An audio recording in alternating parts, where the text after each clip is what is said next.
రోమపత్రిక 15వ అధ్యాయం 13వ వచనం మనం చదివినట్లయితే అక్కడ ఏమన్నదంటే, కాగా మీరు పరిశుద్ధాత్మ శక్తి పొంది విస్తారముగా నిరీక్షణ గలవారొకటకు నిరీక్షణకర్తయగు దేవుడు విశ్వాసం ద్వారా సమస్తానందముతోనూ సమాధానంతోనూ మిమ్మను నింపునుగాక.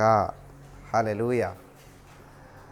ఇక్కడ వారి మధ్య పనిచేస్తున్నటువంటి పరిశుద్ధాత్మ పుట్టించినటువంటి దైవికమైనటువంటి నిరీక్షణను ఇక్కడ పౌలు గారు నొక్కి చెబుతూ, పౌలు గారు ఏం చేస్తున్నాడంటే ఈ యొక్క సంఘాలకు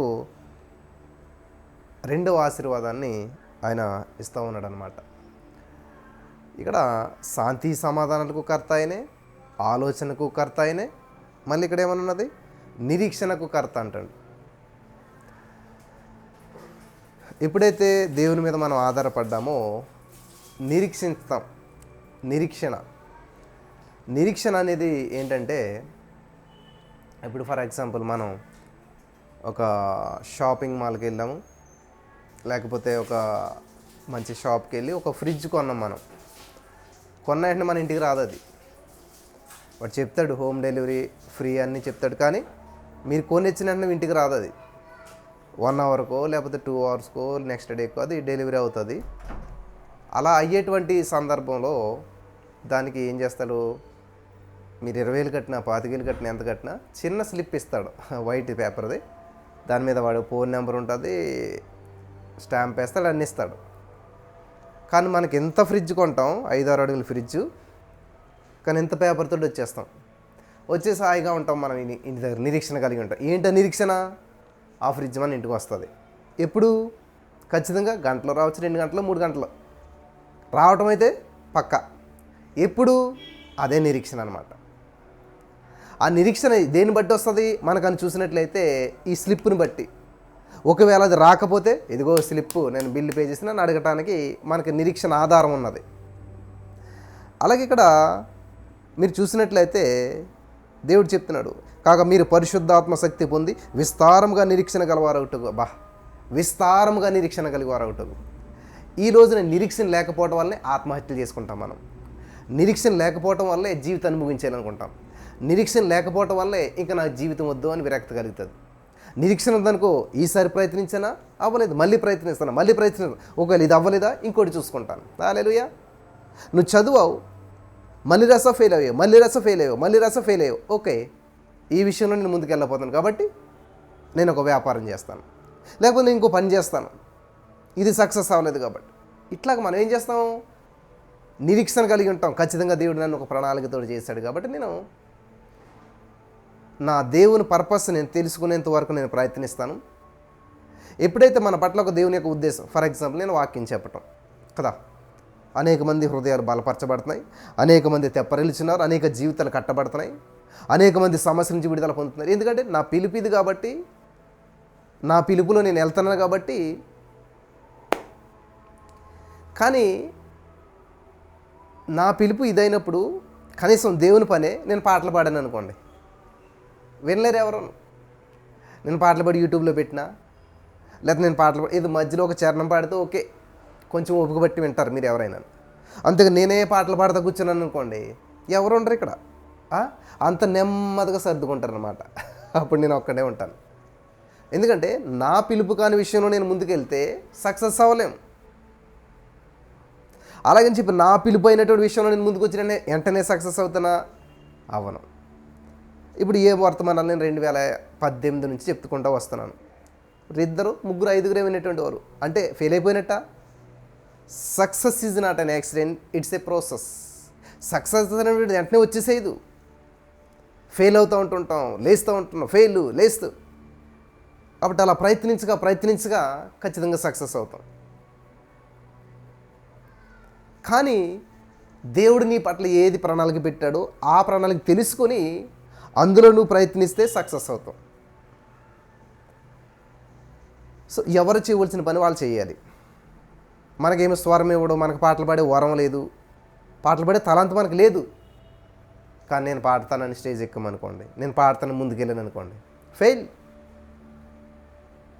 అందుకే కదా చాలామంది జీవితంలో ఫెయిల్ అయిపోతుంటుంటారు. నీ పిలుపునేది నీ పిలుపులో ముందుకెళ్తే అద్భుతాలు చూడగలుగుతారు. ఇక్కడ అదే చెప్తున్నాను, మీరు పరిశుద్ధాత్మ శక్తి పొంది, హల్లెలూయా, ఈ పరిశుద్ధాత్మ శక్తి చేత నింపబడ్డప్పుడు ఏమవుతుందంట, పేతురు గారు ఆర్డినరీ పర్సన్, పేతురు గారు భయస్థుడు, పేతురు గారు పిరికివాడు, చిన్నపిల్లకే భయపడే నేను యేసుప్రభు శిష్యుని కాదు అన్నటువంటి పేతురు గారు ఎప్పుడైతే పరిశుద్ధాత్మ శక్తి చేత నింపబడ్డాడో, in the name of Jesus, hallelujah, అసలు నమ్మరు పరిశుద్ధాత్మ. చాలామంది అన్య భాషలు వరాలు నమ్మరు, దేవుని పరిశుద్ధాత్మ శక్తి చేత నింపబడితే వచ్చేటువంటి వరాలు, ఆ ఫలాలు, ఇవేమీ నమ్మరు చాలామంది. కానీ ఎప్పుడైతే పరిశుద్ధాత్మ శక్తి చేత నువ్వు నింపబడతావో శక్తి పొందుకుంటావంట. హల్లెలూయా. ఈ శక్తి ఎలాగుంటుందంటే, అక్కడ ఏలియా గారు ప్రార్థన చేశాడు, వర్షం వస్తుందని చెప్పాడు. ఆహాబు రోజు వెళ్ళిపో అన్నాడు. ఆహాబు రోజు రథం మీద, రథానికి ఎన్ని గుర్రాలు ఉంటాయి, ఎంత వేగంగా వెళ్తుంది, ఆయన వెళ్ళిపోయాడు ఎప్పుడు. కానీ ఏలియా ప్రార్థన చేస్తాను ఉన్నాడు, వర్షం వచ్చేంతవరకు ప్రార్థన వచ్చేస్తుంది, మేఘాలు కమ్ముకున్నాయి, వచ్చేద్దు వర్షం అని. అప్పుడు ఏం చేశారంటే ఏలియా గారు రన్నింగ్ చేశాడంట. రన్నింగ్ చేసి ఆ గుర్రాలు రథాల మీద వెళ్తున్న వ్యక్తి కంటే ముందు వెళ్ళిపోయాడంట ఈయన. చూసారా పరిశుద్ధాత్మ శక్తి చేత నింపబడ్డప్పుడు వచ్చేటువంటి బలం. హల్లెలూయా. ఏలియాకి బదరీ వృక్షం కింద ఒక దేవదూత ఆహారం పట్టుకొచ్చి పెడతాడు. దేవుని ఆత్మ ద్వారా నింపబడిన ఆహారం కాబట్టి అది ఆహారం బలం చేత 40 రాత్రింపగలు ప్రయాణం చేసేసాడంట. పరిశుద్ధాత్మ శక్తి అంటే ఇది అనమాట. దేవుని యొక్క వాక్యం ద్వారా నువ్వు నింపబడుతున్నప్పుడు, దేవుని వాక్యం నీలో ఉన్నప్పుడు నువ్వు చేసే ప్రయాణం నీకు అలసటనివ్వదు. శ్రమలు వస్తాయి, కాళ్ళు లాగే ఉంటాయి, కానీ అవి ఆయనకి నొప్పి అనిపించలేదు. హల్లెలూయా. వింటున్నారా? కాబట్టి ఈయన రన్నింగ్ చేశాడంట, రథం కంటే ముందు వెళ్ళిపోయాడు. దేవుని ఆత్మచేత నింపబడ్డప్పుడు నువ్వు చేసే పనులు భారంగా ఉండవు. దేవుడు ఏమంటాడు, ప్రయాసపడి భారం మోసుకున్న సమస్యలు నా ఎదుకు రండి, నా కాడి సులువుగా ఉంటుంది అంటున్నాడు దేవుడు. కాడి ఉంటుంది కానీ సులువుగా ఉంటుంది, కాడి ఉంటుంది కానీ సులువుగా ఉంటుంది. హల్లెలూయా. బాగా ప్రిపేర్ అయినటువంటి వాడికి ఎగ్జామ్ ఉంటుంది కానీ ఈజీగా ఉంటుంది. ఎలా రాస్తారా? సూపర్గా రాస్తాను, ఎందుకంటే ప్రిపేరు. అలాగే ఎవరైతే దేవుని వాక్యాన్ని వింటారో, వాక్యాన్ని తింటారో, వాక్యాన్ని గ్రహిస్తారో, వాక్యాన్ని జీర్ణించుకుంటారో బలవంతులుగా ఉంటారు. కాబట్టి సమస్య వచ్చిందా, ఏ సమస్య వచ్చినా కూడా వాక్యంతో సమాధానం చెప్పేస్తారు. యేసుక్రీస్తు ప్రభువు 40 రోజులు ఉపవాసం ఉన్న తర్వాత సైతాన్ గడు వచ్చాడంట. యేసు ప్రభువు ఏమన్నా అంటున్నాడా? ప్రార్థన చేస్తున్నాడా మోకరించి? ఏం చేస్తున్నాడు యేసు ప్రభువు? వాక్యంతో సమాధానం చెప్తున్నాడు. యేసు ప్రభువు వాక్యంతో సమాధానం చెప్తున్నాడు, వాక్యాన్ని ప్రకటిస్తూ ఉన్నాడు. హల్లెలూయా. సైతాన్ కూడా వాక్యాన్ని పట్టుకుని వచ్చాడు, కానీ యేసయ్య కూడా ఏం చేస్తున్నాడు? వాక్యం చెప్తున్నాడు. కాబట్టి నీలో వాక్యం ఉందనుకో, ఏ సమస్య వచ్చినా సమస్యకు తగ్గ వాక్యాన్ని పలుకుతావు. సైతాన్ కూడా చూడండి ఎన్ని రకాలుగా దేవుణ్ణి రాళ్ళు రొట్టెలు చేసుకో, దూకేసాయి, మొక్కేసాయి, ఇవన్నీ చెప్తుంటే అవన్నీ చెయ్యాలా వద్దా? ఏ పాస్టర్ గారిని అడుగుదాం, ఏ పాస్టర్ గారు చూసి చెప్తారు, ఏ పాస్టర్ గారు కళ్ళు మూసుకొని చెప్తారు, చూడకుండా చెప్పేది ఎవరు, చూసి చెప్పేది ఎవరు? ఈ ప్రయత్నాలు ఏమీ చేయలేదు కదా. మీలో చాలామంది చేస్తారనమాట. బ్రదర్, ఇప్పుడు మీరు ఏమైనా చూసి చెప్తారా? మీరు ప్రార్థన చేయండి, దేవుడు మీకు ఏమైనా తెలియజేస్తాడా? నీకు తెలియజేయడా? అంటే నువ్వు అనుకుంటున్నావు, నాకు ఎందుకు తెలియజేస్తాడు దేవుడు, నాతో ఎందుకు మాట్లాడతాడు? నీకు వాక్యం ఉంటే ఇంత దూరం ప్రయాణం చేయను. నువ్వు వాక్యాన్ని చదువుతూ ఉన్నట్లయితే వాక్యం నీకు సమాధానం చెప్పేద్ది. వాక్యపు వెలుగులో నువ్వు నడిపించబడుతుంటే ప్రతి ప్రశ్నకు సమాధానం వాక్యంలో ఉంటుంది. హల్లెలూయా. నాకు చాలామంది ఫోన్ చేసి, బ్రదర్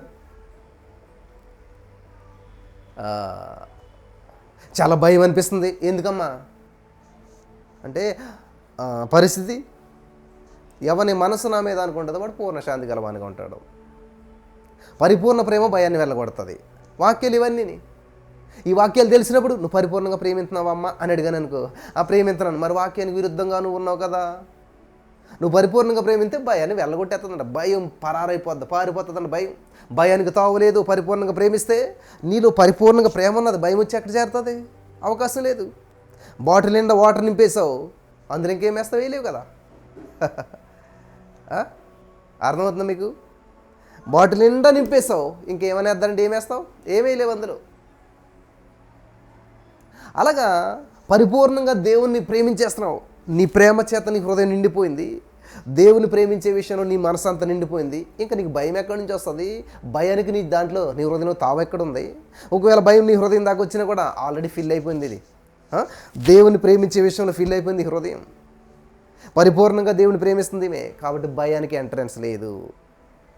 ఫుల్ హౌస్ఫుల్ బోర్డు చూసారు? హౌస్ఫుల్ బాగా తెలుసు కదా మీకు, సినిమా టికెట్ దగ్గర హౌస్ఫుల్ అని పెడతారు, బాగా గుర్తుంటుంది కదా మీకు. అలాగే నీ హృదయము దేవుని ప్రేమ చేత, దేవుని ప్రేమించే విషయంలో నువ్వు బిజీ అయిపోయావు. హల్లెలూయా. వింటున్నారా? గమనించాలి. పరిపూర్ణ ప్రేమ భయాన్ని వెళ్ళగొడుతుందంట. చల్ చల్ అంటదనమాట. నువ్వు పరిపూర్ణంగా ప్రేమించేసావు. హల్లెలూయా.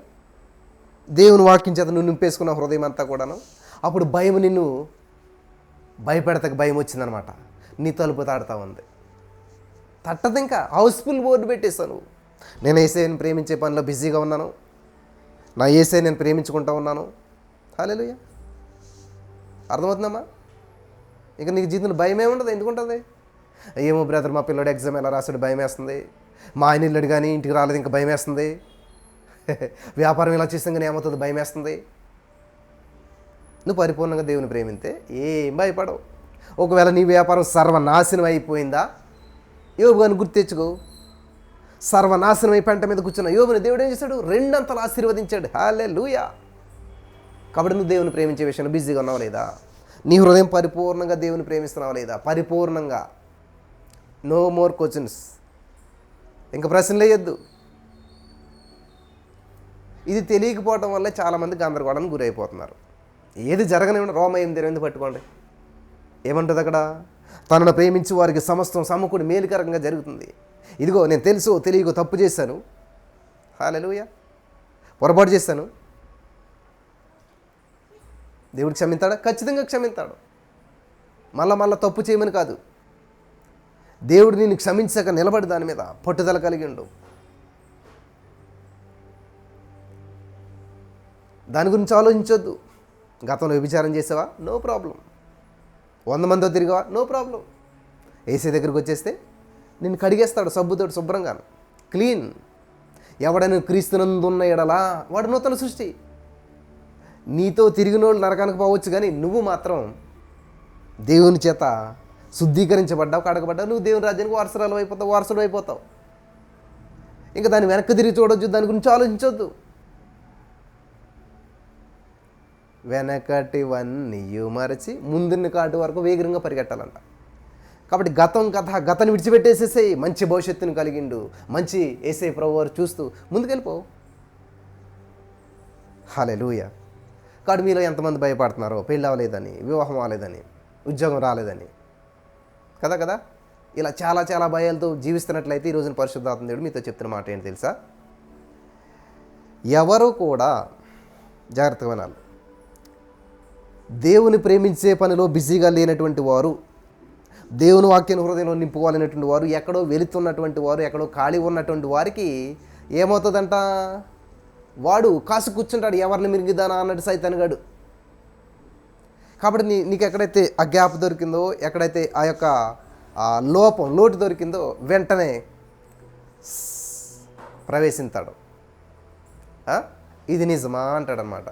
చూసారు? అవ్వమ్మ గారి దగ్గరికి వచ్చి ఏం చేశాడు? చక్కటి కౌరులు పెడతాడు, చక్కటి స్నేహం చేస్తాడు, చక్కటి సెలిమి, మంచి మంచి కౌరులు చెప్తాడు, మోసం చేసేస్తాడు. వాడు దొంగ, దోచుకునేటువంటి వాడు. కాబట్టి మీరు పరిశుద్ధాత్మ శక్తి పొంది, in the name of Jesus ఏం చేయాలండి? పొంది. బ్రదర్ మేము పరిశుద్ధాత్మ శక్తిని పొందుకున్నాం. ఎస్, పొందుకుంటే ఇప్పుడు సెలన్ బాటిల్ ఎక్కించుకున్నవాడు ఏం చేస్తాడు? బాగా లూజ్ మోషన్స్ అయిపోయి శక్తి లేక పడిపోయాడు ఆ వ్యక్తి. ఎప్పుడైతే 2 సెలన్ బాటిల్ ఎక్కించారో, సెలన్ ఎక్కిన వెంటనే ఏం చేస్తాడు? మంచిగా లేచి కూర్చుంటాడు. ఏం తినకపోయినా సరే. ఎందుకని? శక్తిని ఇస్తుంది. అలాగే నువ్వు పరిశుద్ధాత్మ చేత నింపబడ్డావు, పరిశుద్ధాత్మ శక్తిని పొందుకున్నావు అనే దానికి సింబల్ ఏంటి, గుర్తు ఏంటంటే, ఎన్ని సమస్యలు రానాయి, ఎంతమంది నిందించనాయి, నీ ముఖంలో చిరునవ్వు కోల్పోవు నువ్వు. హల్లెలూయా. ఎంతమంది నిన్ను అవమానించనాయి, ఎంతమంది నిన్ను ఆటంకపరచనాయి, దేవుని విషయంలో నిన్ను ఆపలేరు ఎవరు కూడా. దేవుని పట్ల ఉన్న నీ ఆసక్తిని ఏ శక్తి కూడా ఆపలేదు. ఎందుకంటే నింపబడ్డావు నువ్వు. ఒక బెలూన్ని ఫుల్గా గాలి ఉదేసేసి, ఎంత బెలూన్ని దాన్ని పట్టుకెళ్ళి ఒక బకెట్లో కానీ ఒక టబ్లో కానీ ముంచండి దాన్ని ఎంత ముంచినా కూడా దాగదు, నిన్ను లేపేస్తుంది పైకి, నిన్ను లేపుకుని మరి పైకి వచ్చేస్తుంది. ఎందుకంటే దాంట్లో గాలి ఉంది కాబట్టి. గాలి చేత నింపబడినటువంటి ఏ బెలూను కూడా నీటి అడుగున ఉండలేదు. అలాగే దేవుని ఆత్మ చేత నింపబడిన ఏ వ్యక్తి కూడా ఈ లోక పాపంలో మునిగిపోయి ఉండలేడు. పైకి లేపుకొస్తాడు, పైకి లేచిపోతాడు ఖచ్చితంగా. అలాగే ఈ పాపంలో జీవించలేడు, మునిగిపోలేడు. ఒకవేళ మునిగినా అక్కడే ఉండలేడు, ఎలాగైనా సరే తన్నుకుని బయటకు వస్తాడు. హల్లెలూయా. అర్థమవుతుంది అనుకుంటా ఉన్నాను నేను. నా ప్రియమైనటువంటి సహోదరి స్నేహితులారా, మీ అందరికీ అర్థమవుతుంది కదా. దీన్ని బట్టి అర్థమైపోతుంది నీకు. ఒక యజమాని గొర్రెని పందిని పెంచుకుంటున్నాడంట.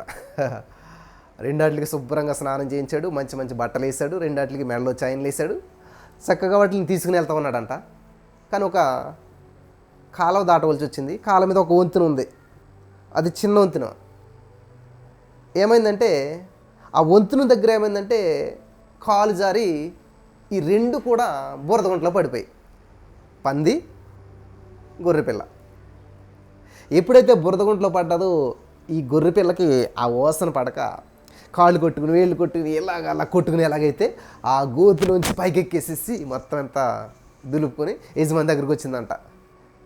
యజమాని ఎలాగైనా గబగబ కడిగేస్తాడని. ఎప్పుడైతే అందులో పంది పడ్డాదో, అమ్మయ్యా ఎన్నాళ్ళకి దొరికింది నాకు ఈ స్వర్గం, ఎన్నాళ్ళకి వచ్చింది ఇటువంటి మధురానుభూతి అని చెప్పి హాయిగా అందులో పడుకొని హాయిగా ఆడుకుంటూ ఉన్నదంట పంది. అర్థమైందా?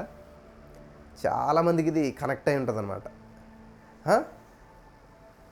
అన్నీ కొన్ని మానేసుకుని ఉంటారు, అలా సడన్గా ఛాన్స్ దొరుకుతుంది మీకు కొన్ని చోట్ల. అమ్మయ్య ఎన్నారైందో అని అందులో ఆస్వాదిస్తున్నారా కదా? అంటే ఇంకా వాళ్ళు ఎవరో తెలుసు. ఒకవేళ పొరపాటును మరలా మీరు అటువంటి పరిస్థితిలోకి వెళ్ళినట్లయితే, అటువంటి పరిస్థితిలో పడినట్లయితే తెలియకుండా ఏం చేస్తారో, దేవుని బిడ్డలుగా గొర్రె పిల్లగా యేసు రక్తంలో కడగబడిన వారైతే ఖచ్చితంగా గిల కొట్టుకుని అందులోంచి పైకి వచ్చేస్తారు. అది నీలో పరిశుద్ధాత్మ ఉన్నదాన్ని గుర్తు. లేదు సడన్గా వస్తాడన్నమాట లోపల నుంచి ఒక ఆయన. ఎవరో నీ కాలు దొక్కుతారు, ఎవరో నేను ఏదో అంటారు. కంతే ఈ షర్ట్ తీసి పక్కన పెట్టినట్టుగాను దేవుని తీసి పక్కన పెడతారనమాట. నేను క్రిస్టియన్ కాదు ఇప్పుడు, క్రీస్తుని తీసి పక్కన పెట్టి రారా చూసుకుందామని చెప్పేసేసి సరిగమ పదనిసలు రకరకాల బూతులు ఇంకెక్కడి దాకా వెళ్ళిపోతుంది కదా. చూసారా ప్రవర్తన ఎంత మారిపోయిందో. అవకాశం వచ్చింది, బురదలో పడ్డాం, కొట్టేసుకుందాం అని చెప్పి చాలామంది బురద అంటుకున్నది కదా అని ఎలాగ అంటుకుందని చెప్పి మొత్తం మునిగెత్తారు అందులో. సో అక్కడ మన జీవితం అనేటువంటిది బట్టబయలైపోతూ ఉన్నది. చెప్తున్నాను ఇక్కడ జాగ్రత్తగా ఉన్నాను. మీరు పరిశుద్ధాత్మ శక్తి పొంది విస్తారముగా నిరీక్షణ గలవారొకటకు. నిరీక్షణ, ఈ నిరీక్షణ నిన్ను సిగ్గుపరచదు. నీ నిరీక్షణ, నీ హోప్, నీ ఆధారము, నీ గురి యేసయ్యే ఉండాలి. ఆయనే మన ఆధారం, ఆయనే మన మార్గం, ఆయనే మన సత్యం, ఆయనే మన జీవం, ఆయనే మన ద్వారం. ఆయన కోసం నువ్వు ఏం త్యాగం చేసినా, ఏం చేసినా, ఏమైనా కూడా దేవుని నిమిత్తం భూములైనా, ఆస్తులైనా, భార్యని ఏది విడిచిపెట్టినా కూడా అంటున్నాడు దేవుడు అక్కడ. ఇది చాలా ఇంపార్టెంట్. నిరీక్షణకర్తయగు దేవుడు విశ్వాసము ద్వారా సమస్త ఆనందంతోనూ సమాధానంతో మిమ్మల్ని నింపును గాక. నింపుతాడు దేని ద్వారా? విశ్వాసం ద్వారా. హల్లెలూయా. నేను హైదరాబాద్ వచ్చాను దేని ద్వారాను? బస్సు ద్వారా. అంటే బస్సు ఎక్కి, బస్సు లేకపోతే అక్కడే ఉంటాను, ట్రైన్ లేకపోతే అక్కడ ఉంటాను, ఫ్లైట్ లేకపోతే అక్కడ. అంటే ఏదో ఒకటి ఉంది, దాని ద్వారానే ఏం చేస్తారంటే చూడండి మళ్ళీ, దేవుడు విశ్వాసము ద్వారా సమస్త ఆనందముతోనూ సమాధానంతోనూ మిమ్మల్ని నింపును. సమస్త ఆనందం కావాలి, సమాధానం కావాలి. చూసారా, సమస్త ఆనందం కావాలి, సమాధానం కావాలి. ఎక్కడి నుంచి వస్తుంది? విశ్వాసం ద్వారా. ఈ విశ్వాసం లేకుండా అది ఎక్కడి నుంచి వస్తుంది? ఈ విశ్వాసం అనే ద్వారం లేకపోతే చూడండి, మనం ఇంట్లోకి దొంగడు ప్రవేశించాలంటే ముందు ఏం చేస్తాడు? ఎక్కడుందో ద్వారం చూసుకుంటాడు కదా. ద్వారం, గేట్. కాబట్టి నీ జీవితంలో సమస్త ఆనందము, సమాధానము కలిగి జీవించాలనుకుంటున్నావా? నీ కుటుంబంలో, నీ జీవితంలో మరి ఏముండాలి? విశ్వాస ద్వారం. దేవునికి స్తోత్రం కలుగును గాక. విశ్వాసము ద్వారా నిరీక్షణకర్త అనేటువంటి దేవుడు ఏం చేస్తాడు? విశ్వాసము ద్వారా వెరీ వెరీ పవర్ఫుల్. ఈ విశ్వాసం ఎక్కడి నుంచి వస్తుంది? ప్రార్థన చేస్తే వస్తుందా? రాదు. మరి అది నా కోసం మీరు ప్రార్థన చేయండి, నేను ప్రార్థన చేసినా రాదు. ఏం చేసినా రాదు. మరి ఏం చేస్తే వస్తుంది? వినుట వలన విశ్వాసం వస్తుంది. ఏం వినాలి? సినిమా స్టోరీలా, లోకంలో జరుగుతున్న కథలా? అవేమీ కాదు. వినుట క్రీస్తుని గురించి. హల్లెలూయా. కాబట్టి ఇప్పుడు ఏం చెప్తున్నాము? వాక్యం చెప్తున్నాం. ఎవరి గురించి? యేసుప్రభువు గురించే. నిరీక్షణకర్త అనేటువంటి దేవుడు, సర్వసృష్టికర్త, సర్వాంతర్యామి, సకలము ఆయన యందు కలిగినటువంటి వాడు, నిరీక్షణకు కర్త, ఆశ్చర్యకరుడు, ఆలోచనకర్త, అన్నట్లకి కర్త, కర్మ, క్రియ ఆయనే. ఆయన గురించే, ఆయన గొప్పతనం గురించి ఇదంతా సువార్త. ఇంత టైం లేదు ఈరోజు చాలామంది. దీన్నే సరిపోవట్లేదు టైము. ఇవి మానేసి బైబిల్ గ్రంథం మానేసి అవుట్ ఆఫ్ వెళ్ళిపోతుంటారు చాలామంది. మీ గ్రంథం అది ఉంది, ఆ గ్రంథం, ఇవన్నీ కూడా చెప్పేసేసి వాళ్ళ మనసును కొట్టి వీళ్ళ మనసును కొట్టి. దేవుడేం చెప్పాడు? సర్వలోకమునకు వెళ్ళి సర్వసృష్టికి ఏంటంటే సువార్త ప్రకటించండి. ఏంటా సువార్త? క్రీస్తుని గురించి, క్రీస్తు గొప్పతనం గురించి. నమ్మరా? నమ్మి బాప్తిసం పొందారనుకో రక్షించబడతారు. నమ్మని వారికి శిక్ష విధించబడుతుంది. ఒకవేళ ఎవరైనా మీ మాట వింటలేదా, అక్కడికి వెళ్ళేసేసి మీ కాళ్ళు బూడిద దులిపేసి వచ్చేసేసేయండి. దట్స్ ఇట్, అంతే. వాదించొద్దు, డిబేట్లు చేయొద్దు, వాళ్ళతోటి మీరు ఏమి వాగ్వాదాలకు వెళ్ళొద్దు, మీ సహోదరుని కోల్పోవద్దు, మాటలు పెంచుకోవద్దు. అమ్మ వింటున్నారా?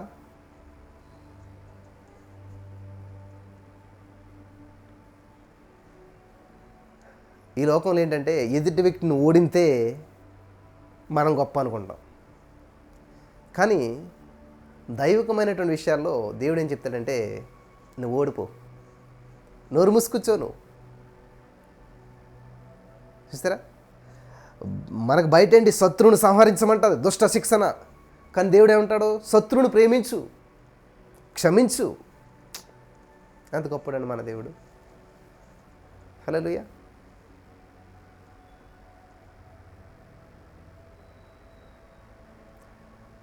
సమాధానము. కాబట్టి విశ్వాసం లేకుండా సమాధానం రాదు. మా కుటుంబంలో శాంతి లేదయా, సమాధానం లేదయా, ఎక్కడి నుంచి వస్తుంది? విశ్వాసం లేకపోతేనే. హల్లెలూయా. విశ్వాసం అంటే ఏంటంటే, హెబ్రీ పత్రిక 11వ అధ్యాయంలో విశ్వాసం అన్నక్కడ ఏమని ఉంటుంది ఇంగ్లీష్లో? Now faith. కాబట్టి నీలో విశ్వాసం అంటే ఏంటి? లేదు, ఉన్నదని పలికేస్తావు. అవ్వలేదు, అయిపోయిందని పలికేస్తావు. జరగలేదు, జరిగిపోయిందని పలుకుతావు. జరుగుతుందేమో అంటే ఏముంది అక్కడ? అనుమానం. హల్లెలూయా. లేనిది ఉన్నట్టు మృతులను సజీవులుగా పిలిచేవాడైన మన దేవుడు. కాబట్టి మృతతుల్ని మరి నీ పరిస్థితులు నువ్వు చూసుకుంటున్నావు. ఓకే, ఉద్యోగం లేదు, పెళ్ళి లేదు, పెళ్ళైన 10 సంవత్సరాలకు పిల్లలు లేరు, పెళ్ళైనా కూడా నా భర్త నన్ను సరిగ్గా చూడడు, పట్టించుకోడు, నన్ను ఎప్పుడు విడాకులు ఇవ్వాలని చూస్తూ ఉంటుంటాడు. మరి ఇవన్నీ ధ్యానించుకుంటూ కూర్చుంటే అవే జరుగుతాయి. ఏది పలుకుతామో అది జరుగుతుంది. నేను పోతాను.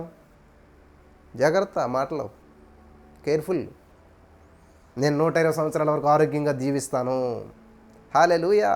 నా యేసయ్య గురించి ఆడిస్తాను. ఇట్లా పలకండి రోజును. మంచి పలకండి, ఏది కావాలో అది పలకండి. చాలామంది ఫోన్ చేసి నాకు,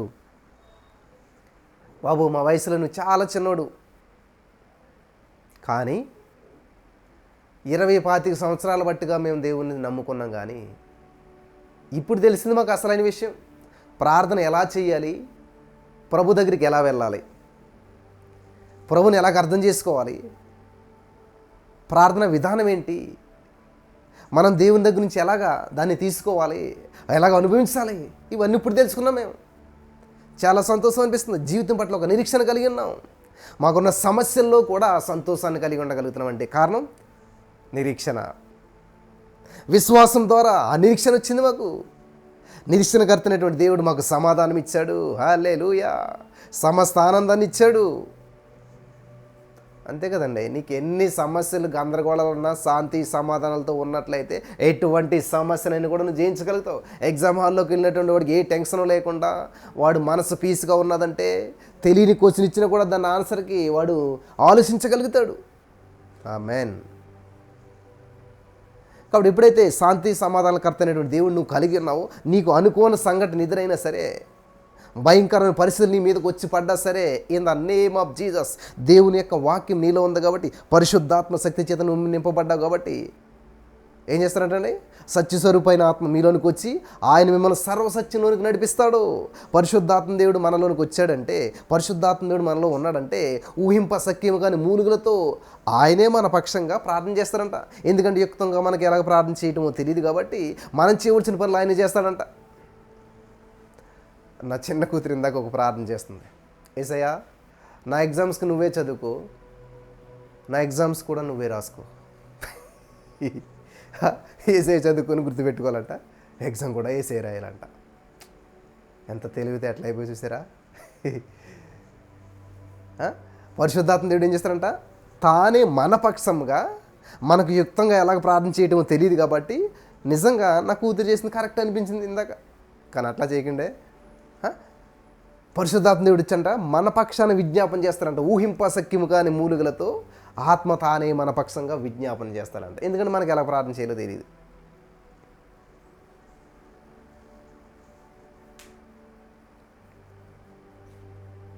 హల్లెలూయా. సో సత్యము మిమ్మల్ని స్వతంత్రంగా చేస్తుంది. సో నా ఉద్దేశం ఏంటంటే, మీకు సమస్య వచ్చింది, ఇబ్బంది వచ్చింది కాబట్టి ఇప్పుడు ఏం చేయాలి, నేను నిర్ణయం ఎలా తీసుకోవాలి, ఏ సేవకుని అడగాలి, అక్కడ వరకు వెళ్ళవసరం లేదు. నువ్వు వాక్యం చదువుకో, వాక్యమే దేవుడు కాబట్టి దేవుడు నీతో మాట్లాడేస్తాడు.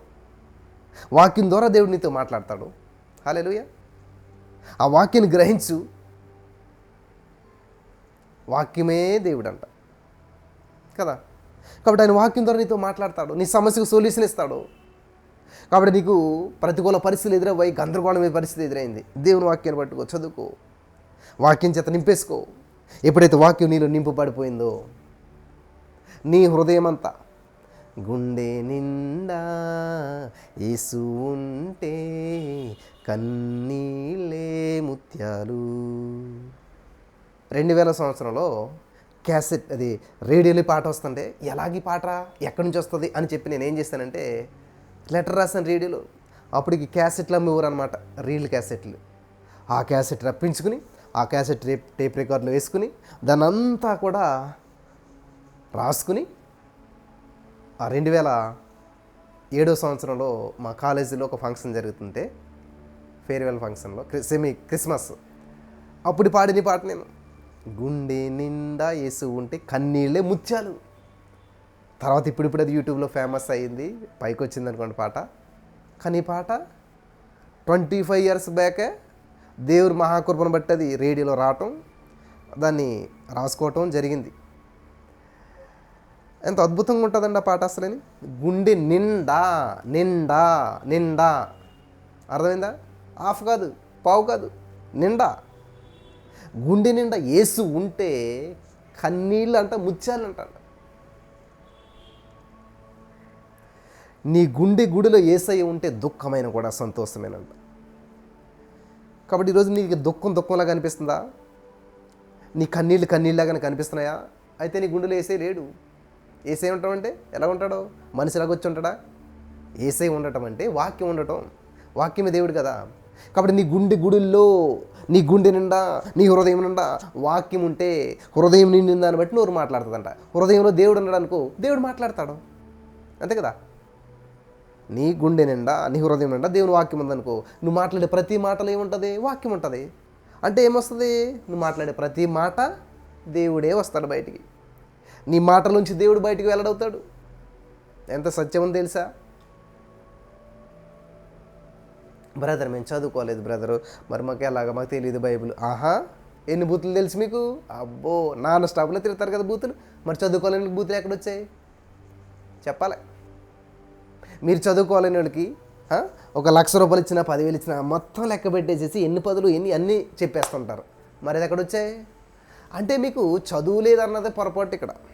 ఆసక్తి లేదనమాట. ఆసక్తి ఉన్నవాడిని ఏ శక్తి ఆపదు.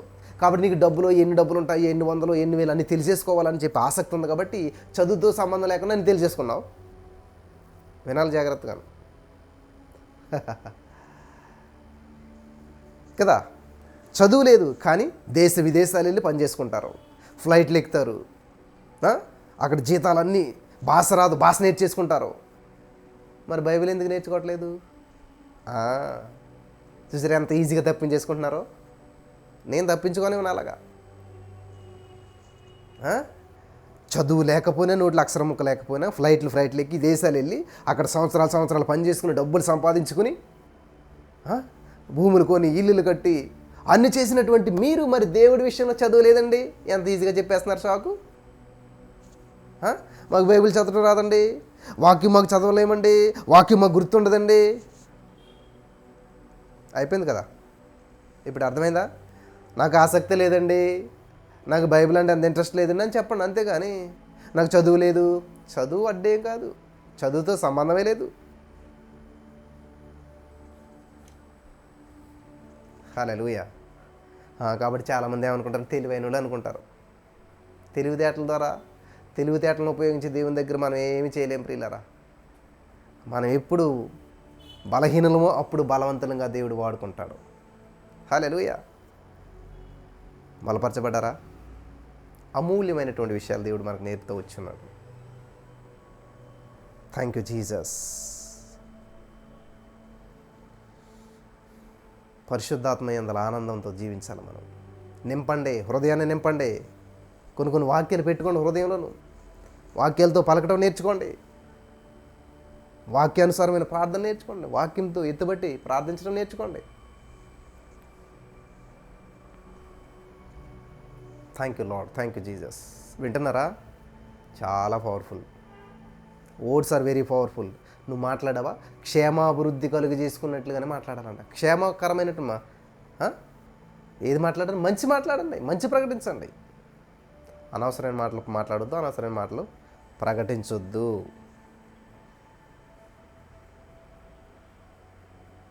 హల్లెలూయా. నీ సహోదరుని ద్రోహి అనేవాడు నరకాగ్నికి, నిత్య నరకాగ్నికి లోనైపోతాడు అన్నాడు. అమ్మో కదా. కానీ మనం ఎంత తిడతామో పక్కోళ్ళని, వాళ్ళని, వీళ్ళని. కుదిరితే మంచి చేయండి, లేకపోతే సైలెంట్గా ఉండండి, అయిపోయింది.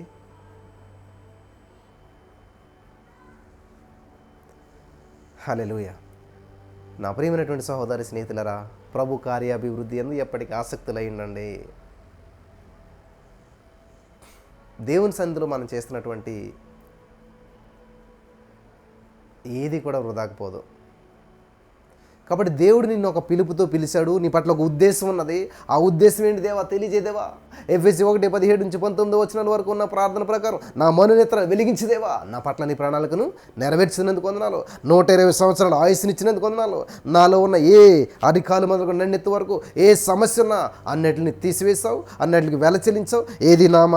ఏది నాకు ఎంత మాత్రం హాని చేయదు, ఏది కూడా నా బాడీలో నాకు వ్యతిరేకంగా ఉండడానికి వీలేదు. నా ఆర్గాన్స్ అన్నీ కూడా నూతనంగా నువ్వు అభిషేకించావు, నూతనంగా పనిచేస్తున్నాయి, శక్తివంతంగా పనిచేస్తూ ఉన్నాయి. నీ పరిశుద్ధాత్మ శక్తి నాలో ఉంచినందుకు వందనాలు. ఇట్లాగా మనం పాజిటివ్ మంచి పలకాలి.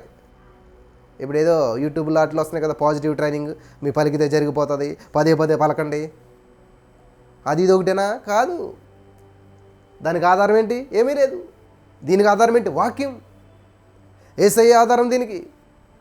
కాబట్టి యేసయ్యని బట్టి నువ్వు పలుకుతున్నావు. హల్లెలూయా. మన దేవుడు లేనిది ఉన్నట్టు పలికాడు కాబట్టి మనం ఆయన బిడ్డలు కాబట్టి పలుకుతున్నాం. ఆయన పరిశుద్ధుడు కాబట్టి మనం పరిశుద్ధుడిగా ఉన్నాం. ఆయన పలికాడు కాబట్టి మనం పలుకుతున్నాం. ఆయన చేశాడు కాబట్టి మనం చేస్తున్నాం. మనకు ఆధారం లేకుండా కాదు.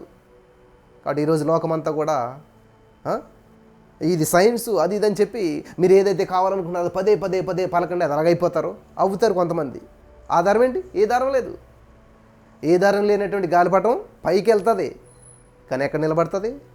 సడన్గా ఎప్పుడైతే దారం తెగిందో అది ఎక్కడ పడుతుందో దానికి తెలియదు. గమనించాలి. దేవుడిచ్చిన ఆశీర్వాదానికంట ఆయన ఏ దుఃఖం ఏ సమస్య చేర్చడంట.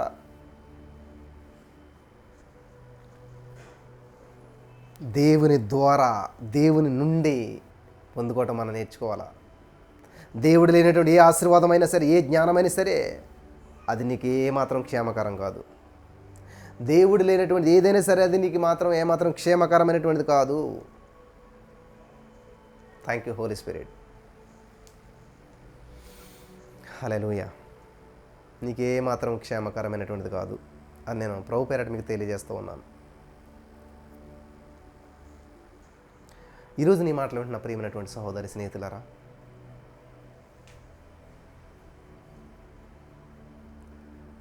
పరిశుద్ధాత్మ దేవుడు మీతో మాట్లాడుతున్నాడు. చాలా జాగ్రత్తగా వినండి. నీది కాని విషయంలో నువ్వు తలదూర్చొద్దు.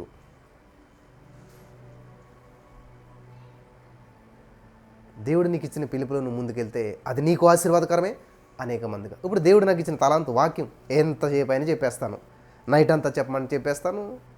యేసుప్రభు చెప్పారు 3 రోజులు ఆకలి దప్పులు మర్చిపోయారు. అలా చెప్పమంటే చెప్తూ ఉంటుంటే నిజంగా మర్చిపోతారు ప్రజలు. ఎందుకంటే దేవుడు ఇచ్చినటువంటి పిలుపు అది. దేవుడు ఆడుకుంటున్నాడు కాబట్టి, దేవుడు నడిపిస్తున్నాడు కాబట్టి, దేవుడు శక్తినిచ్చాడు కాబట్టి, దేవుడు ఆ జ్ఞానాన్ని ఇచ్చాడు కాబట్టి అది వినేటువంటి వారికి వినసంపుగా ఉంటుంది.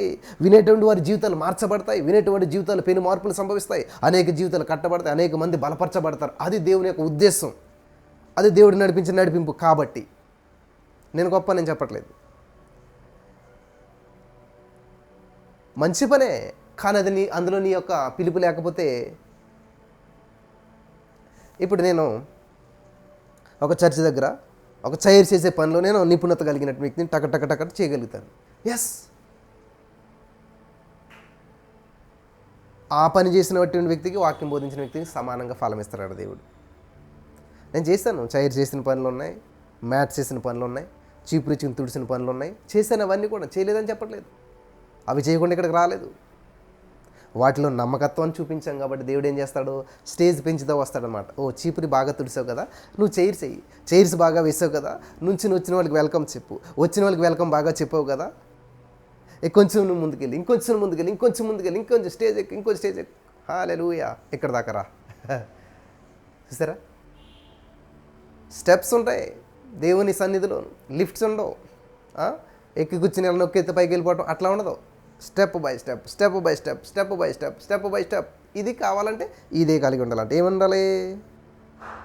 విస్తారముగా నిరీక్షణ కలిగి ఉండాలంట. ఓపిక కలిగి ఉండాలి. సహనం కలిగి ఉండాలి. ఈ రోజున ఇది చాలా తక్కువైపోయింది నా ప్రియమైనటువంటి సహోదరి స్నేహితులారా. ఇది చాలా తక్కువైపోయింది. కాబట్టి ఈ రోజున నా ప్రియమైనటువంటి సహోదరి స్నేహితులారా, చాలా జాగ్రత్తగా వినాలని నేను ప్రభు పేరట మనవి చేస్తున్నాను. ఈ వాక్య వెలుగులు మిమ్మల్ని అందరం దేవుడు బలపరిచి నడిపించును గాక. ఆమేన్. బలపరచబడ్డారా? దేవునికి మహిమ కలుగును గాక.